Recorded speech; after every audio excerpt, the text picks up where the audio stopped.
Okay, we're back, and we got our piston put back together with our new O-ring. Now, this is, mind you, this is no grease, using no grease at all, no lubricants. We're just going to go ahead and take and pop the cylinder head into the cylinder, just get that O-ring just in there, check around, make sure the O-ring's all the way seated.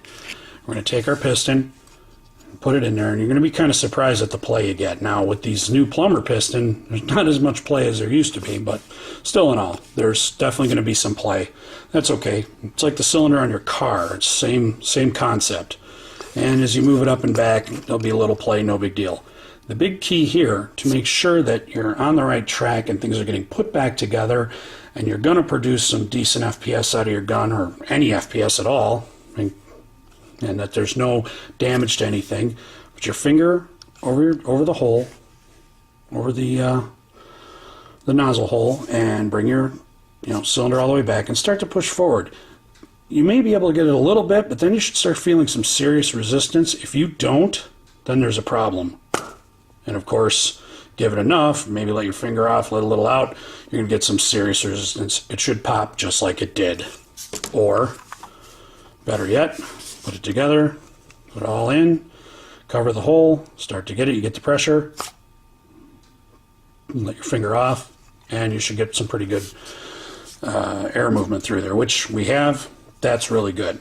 Now we're going to move on to the gears. This is important. This is your bevel gear. We're looking at it upside down right now. Zoom in on it here.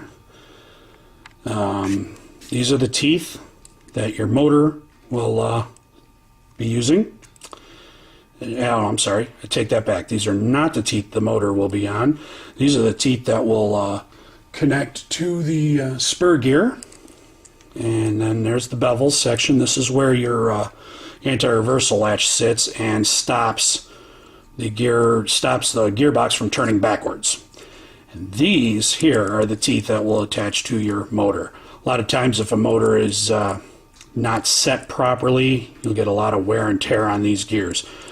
Surprisingly, I think E-Vike as a matrix D-boys, I think E-Vike was already inside this gearbox. The shimming was practically perfect, and there's really no evidence of wear or tear after even 3,000 plus rounds, but still pretty good. As you can see, I've cleaned it. It's actually going to sit in the gearbox like this. But this will not be going back in the gearbox as the upgrade comes. The upgrade will be stainless steel, CNC machined, much stronger, longer lasting, probably almost lifelong if I don't overdo it or shim it wrong. Anyway, stock gear, no big deal. You might notice if you do an upgrade and you get a different bevel gear, steel, whatever, there may be more than just 4 little anti-reversal latch notches. That's okay, no big deal. It just stops the gearbox from rolling back, backwards faster. So, not too complicated. Next is the spur gear, and of course this is where I got wrong last time. Spur gear is the middle gear. This is the one that always goes in the gearbox first when working on the left-hand side of the gearbox. But these are the teeth, of course, that connect with the bevel gear. And as you can see, I've cleaned it up as best I could. There's massive grease all over it. One thing to remember before putting this gear in is there's always a spacer. Now it depends on how you're shimming them. Some spacers are spring-loaded for quick shimming. I don't know that I exactly agree with that method. I might try it on a gun. I may not. I don't know. But for now, I just always stick with the old school way. Again, I'm going to be upgrading with a whole set of steel CNC'd stainless steel gears because they're just stronger, they're better. But for the time being, they'll be the same. Everything will be the same. The only thing that might be different are helical teeth as compared to straight line teeth. These are straight line. Helical will be angled a little bit. It's for torque applications, but really, I don't like that. I'm not too into really creating a monster machine, as there are FPS limits in my area, so we're just looking at stock stuff right now. Next is our sector gear, and this is a pretty important gear. Kind of funny. The easy way to remember the sector is there's teeth only on certain sectors. Of course, teeth on the back, easy to remember. They ride on the spur. Not a big deal. On this side, these are the teeth that are going to connect to your piston. And again, when I talked about the piston having metal gears, this is why. Taking nylon, putting it on metal, even this inexpensive metal, stock gears, and you can see that in time with a spring, it's going to skip, it's going to move. If there's a jam, it's going to tear it apart. But anyway, I digress. Now, back to the sector gear. One important note is this little nub sticking up out of the sector gear. This is our timing mark, timing nub. Some sector gears will have this piece of plastic, or even will have a machined metal into there. This is more to aid the tappet plate, because this is where the tappet plate is going to ride. And I will discuss this a little more as we get to it, but we'll be setting our sector gear at 1 o'clock before reassembling our gearbox completely, because as this rides, as the gear moves, it's going to bring the whole thing back. As it comes back, then it's going to release, and that's when the sector gear finally goes forward, and it all comes back, and it does it all again.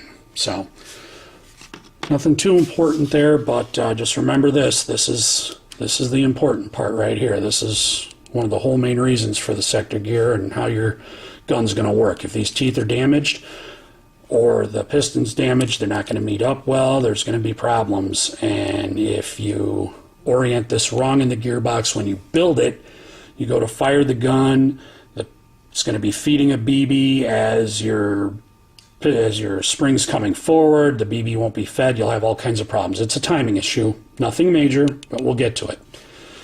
Again, of course, a little sleeve here, kind of like our spur gear. In the back, nice and clean. Tried to get all the grease off as much as I could, and not too much there. Last part of the gear system is the anti-reversal latch. Anti-reversal latch, not much to it. Pretty much a machined sleeve on the top. This will be the section that goes into the gearbox.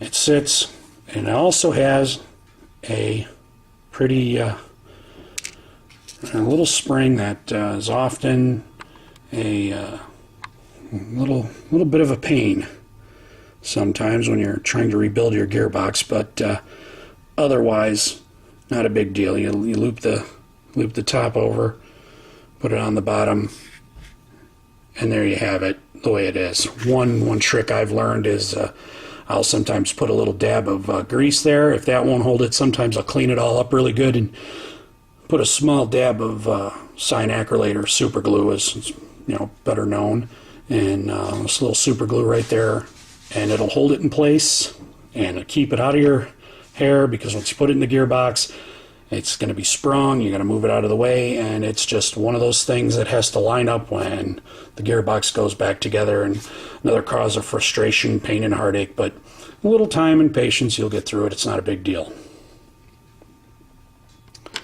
Finally, last part is the trigger. There's not much to the trigger. I've never really felt a need to replace a trigger.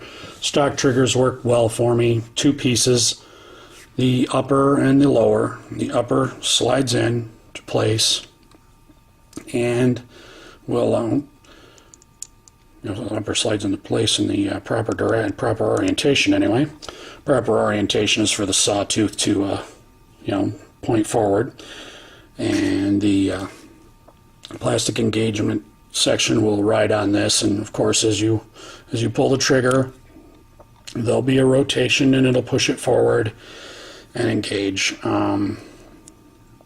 Big thing to remember: the two nubs that go into the gearbox. I really don't grease those or anything. I think they over grease them from the factory sometimes. And of course, your all encompassing spring, which pretty much same on both sides. One side a little longer than the other. The short side goes into the gearbox. There'll be a hole in the gearbox for it. If you do get it backwards, it's not overly critical, but if you get it backwards, it might stick out of the other side of the gearbox and it might cause you problems down the road. It's just a orientation kind of thing. Make sure you get it right. Now, other than that, we've talked about everything. If you did want to replace your motor, of course, simple, 2 screws. This whole thing is just a half section. Pull your motor out, pop a new one in. Depending on your motor, which this is a decent one. Some of the motors come fixed, but you can see there's a, I'll zoom in on this a little bit here. You can see there's a set screw on the pinion gear, and that set screw will allow you to replace pinion gears if you so feel.